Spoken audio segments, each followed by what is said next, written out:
Hello all the students of ये part one. ये अपना जो टॉपिक है, जैसा कि अपन एथिक्स एंड इट्स स्कोप, ये वाला हमारा चैप्टर चल रहा है। इसका आपका लास्ट टॉपिक बचा है। और लास्ट टॉपिक में, जैसे प्रीवियस वाले लेक्चर में मैंने बताया था कि हम लोग क्या डिस्कस कर रहे हैं, relationship between ethics and some other sciences. ठीक है, तो इससे पहले वाले लेक्चर में हमने जो स्टडी करा था वो करा था relationship between ethics and psychology. मनोविज्ञान और एथिक्स जो है या नीति दर्शन जो है वो एक दूसरे से किस प्रकार से संबंधित है, इसका अध्ययन हमने करा था। अब जो हम आज वाले लेक्चर में जो हम स्टडी कर रहे हैं वो कर रहे हैं कि मेटाफिजिक्स या तत्वमीमांसा और एथिक्स या नीति दर्शन वो एक दूसरे से किस प्रकार से संबंधित हैं, इसका अध्ययन हम इस वाले लेक्चर में करेंगे या इसको समझने की कोशिश करेंगे। तो ये इसमें जैसे आपको भारतीय दर्शन में जो भी फर्स्ट लेक्चर मैंने दिया था उसमें आपको बताया था कि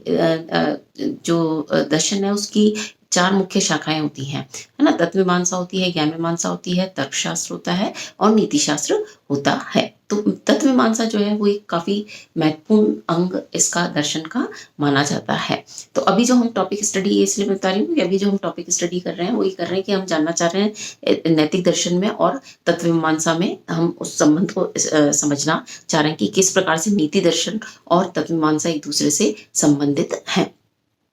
तो तत्वमीमांसा में जैसे कि भाई तत्वमीमांसी जो है वो जो मेटाफिजिशियन है वो स्टडी क्या करता है, या तत्वमीमांसा के क्षेत्र में कौन कौन से प्रश्न आते हैं, तो उसके बेसिस पे हम इनके रिलेशनशिप को समझने की कोशिश करेंगे। तो जो तत्वमीमांसी प्रश्न है मूलभूत रूप से सत्ता के बारे में जितने भी प्रश्न होते हैं वो तत्वमीमांसा के अंतर्गत आ जाते हैं। जैसे प्रकृति का स्वरूप क्या है, इस संसार की उत्पत्ति कैसे हुई, इस संसार का कोई रचयिता है, या फिर आत्मा से संबंधित प्रश्न, आत्मा का अस्तित्व है या नहीं है, ईश्वर का अस्तित्व है या नहीं है, या इस विश्व की कोई परम सत्ता है या नहीं है, और विश्व का निर्माण कैसे हुआ, और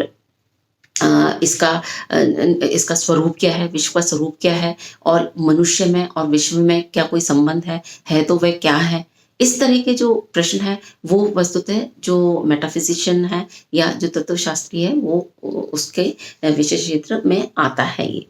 तो जैसे और फिर और भी जो इसमें प्रश्न आते हैं, जैसे कि भाई जैसे जो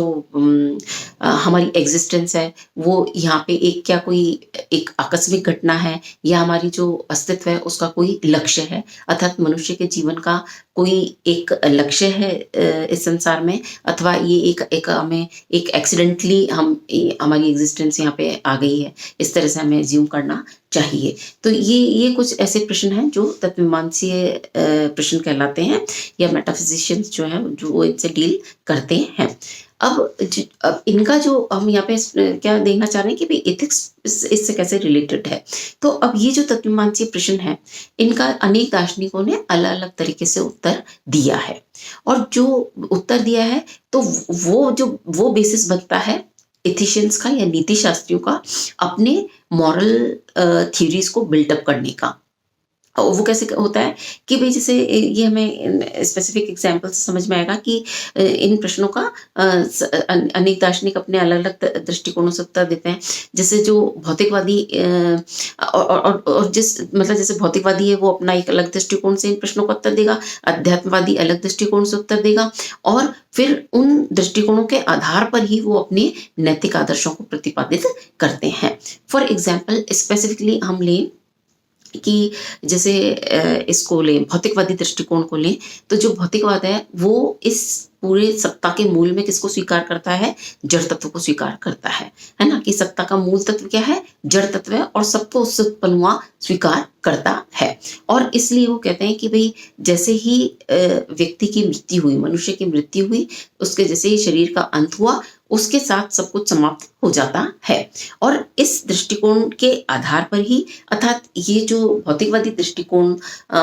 वाले दार्शनिक हैं वे किसी पुनर्जन्म आदि की संभावना में विश्वास नहीं करते, तो इसलिए वो अपना जो थ्योरी देते हैं, सिद्धांत देते हैं, मॉरल थ्योरी देते हैं, वो इसके आधार पर प्रतिपादित कर देते हैं कि चूंकि मृत्यु हुई शरीर का नष्ट हुआ और उसके बाद चूंकि कोई आपका नेक्स्ट लाइफ या कोई पुनर्जन्म की संभावना नहीं है, तो वो कहते हैं कि भाई जो भी कुछ है वो ये वर्तमान जीवन ही है। तो इसलिए वो मनुष्य के जीवन के आदर्श को किस प्रकार से स्थापित करते हैं कि वो कहते हैं कि इसलिए मनुष्य को चाहिए कि वो इस जीवन में जितना अधिक से अधिक सुख प्राप्त कर सकता है उसको प्राप्त करना चाहिए। अर्थात सुख प्राप्ति है वो जीवन का लक्ष्य वो स्थापित कर देते हैं। लेकिन दूसरे तरफ देखें तो जो दूसरा ग्रुप ऑफ थिंकर्स है, चिंतक हैं या दार्शनिक हैं, जो इस भौतिकवादी दृष्टिकोण को स्वीकार नहीं करते, वो इसको स्वीकार करते हैं और ये मानते हैं कि भाई किसी परम सत्ता को स्वीकार करते हैं, ईश्वर को स्वीकार करते हैं, आध्यात्मिक तत्व को स्वीकार करते हैं। मतलब सत्ता के मूल में वो किसी आध्यात्मिक सत्ता को स्वीकार करेंगे। तो उनका जो वो मॉरल थ्योरी या जो नैतिक आदर्श वो बिल्टअप करेंगे वो इस दृष्टिकोण से करते हैं। तो उनका जो दृष्टिकोण आ जाता है वो ये आ जाता है कि चूंकि वो पुनर्जन्म आदि इन सब की संभावना में विश्वास करते हैं, तो वो केवल मात्र मृत्यु को ही इस जीवन का अंत स्वीकार नहीं करते, है ना। तो उनका वो ये कहते हैं कि भाई मनुष्य के जीवन का जो लक्ष्य होना चाहिए वो अधिक से अधिक सुख प्राप्ति नहीं होना चाहिए, है ना। तो उनका क्या, उनकी जो एथिकल थ्योरी आ जाती है या जो उनका नैतिक सिद्धांत आ जाता है वो क्या आ जाता है कि मनुष्य के जीवन का लक्ष्य अधिक से अधिक सुख प्राप्ति ना करके अपने आत्मिक उत्थान पे मनुष्य को ध्यान देना चाहिए, या मनुष्य के जीवन का जो लक्ष्य होना चाहिए उसकी आत्मा का उत्थान होना चाहिए, है ना। अब अतः स्पष्ट है कि ये वाले जो दार्शनिक हैं, जो अध्यात्मवादी चिंतक हैं, वो इसको मूल तत्व मतलब आत्मा आदि इन सब में विश्वास कर रहे हैं, आत्मा में, ईश्वर में, है ना, आध्यात्मिक तत्वों में विश्वास कर रहे हैं। तो और चूंकि वो इस तरह के तत्वों में विश्वास कर रहे हैं तो उनका जो मॉरल थ्योरी आएगा या जो उनका नैतिक आदर्श आएगा वो उस तरह से बिल्टअप होगा। तो इसलिए वो सुखवाद को जो है as an ideal of life स्वीकार नहीं करते, है ना, कि भाई मनुष्य का लक्ष्य केवल ये मात्र यही नहीं होना चाहिए कि वो सुख की प्राप्ति करे, बल्कि अपने आत्मिक विकास के लिए उसको प्रयास करना चाहिए, है ना। तो ये हम समझना क्या चाह रहे थे कि भाई how ethics is related to metaphysics. तो इस ये जो हमने बिल्कुल बेसिक जो इसकी स्टडी करी उसके बेसिस पे हमने देखा कि जो नैतिक नीति शास्त्र है उसका और जो तत्वमीमांसा है, नीति शास्त्र मतलब एथिक्स और तत्वमीमांसा मतलब मेटाफिजिक्स, तो इन दोनों में मेटाफिजिक्स में और एथिक्स में बहुत ही अधिक घनिष्ठ संबंध है। और वो कैसे है वो अभी हमने जो विवेचना करी उससे स्पष्ट हो गया कि जो भी दार्शनिक अपने तत्वमीमांसीय सिद्धांतों को प्रतिपादित करते हैं, भौतिकवादी दृष्टिकोण है तो वो भौतिकवाद को प्रतिपादित करेंगे, अध्यात्मवादी दृष्टिकोण है तो वो अध्यात्मवाद की स्थापना करेंगे, और फिर जो भी एथिशियंस हैं वो अपने जो भी दार्शनिक हैं वो इन तत्वमीमांसीय सिद्धांतों के आधार पर ही अपने मॉरल प्रिंसिपल्स को या मॉरल आइडियल्स को या जीवन के आदर्श को इन तत्वमीमांसीय सिद्धांतों के आधार पर ही स्थापित करते हैं। जैसे जो भौतिकवादी दृष्टिकोण का दार्शनिक होगा उसका जीवन का आदर्श, और जो अध्यात्मवादी दृष्टिकोण का दार्शनिक होगा उसके जीवन का आदर्श, वो उसमें उनमें पर्याप्त भिन्नता मिलेगी बिकॉज ऑफ देयर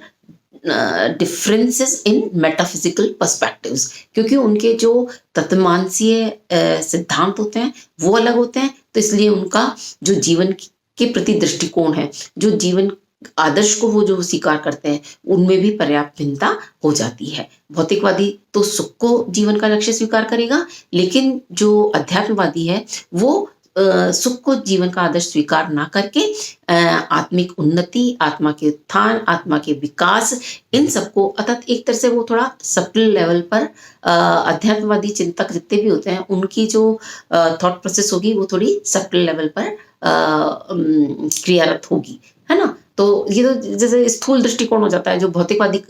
का होता है वो अपना एक बिल्कुल ग्रॉस लेवल पे उसका दृष्टिकोण होता है, और अध्यात्मवादी का दृष्टिकोण जो होता है वो थोड़ा सा सटल लेवल पर रन करता है। तो ये थोड़ा सा जो बिगनर्स हैं, आप लोग भी ये पार्ट 1 के, तो उनको ये समझने में थोड़ा सा क्लिष्ट लग सकता है, लेकिन आप इस पर रिफ्लेक्ट करें थोड़ा सा इस पे सोच विचार करें तो आपको इनमें जो डिफरेंस है वो समझ में आ जाएगा भौतिकवादियों में, अध्यात्मवादियों में, क्योंकि बेसिकली इन जनरल जो हमारा आगे भी चाहे इंडियन फिलॉसफी में लें चाहे एथिक्स में लें, जो हमारा डिस्कशन परस्यू हम करते हैं वो दर्शन में वो जनरली भौतिकवाद और भौतिकवाद या जड़वाद और अध्यात्मवाद इसके इर्द गिर्द ही सारा रिवॉल्व करता है। तो कुछ दार्शनिक तो जड़वादी होते हैं, कुछ अध्यात्मवादी होते हैं, सबके अपने अपने व्यूज होते हैं। तो उस आधार पर ही जो है वो मॉरल जीवन का आदर्श जो है वो स्थापित करते हैं। Thank you. And with this we complete our this chapter on nature and scope of ethics. इसके साथ ही हमारा जो ये चैप्टर है वो कंप्लीट हो गया। और आप लोगों को अगर इसमें कोई समस्या हो तो आप व्हाट्सएप ग्रुप पे मुझसे कांटेक्ट कर सकते हैं।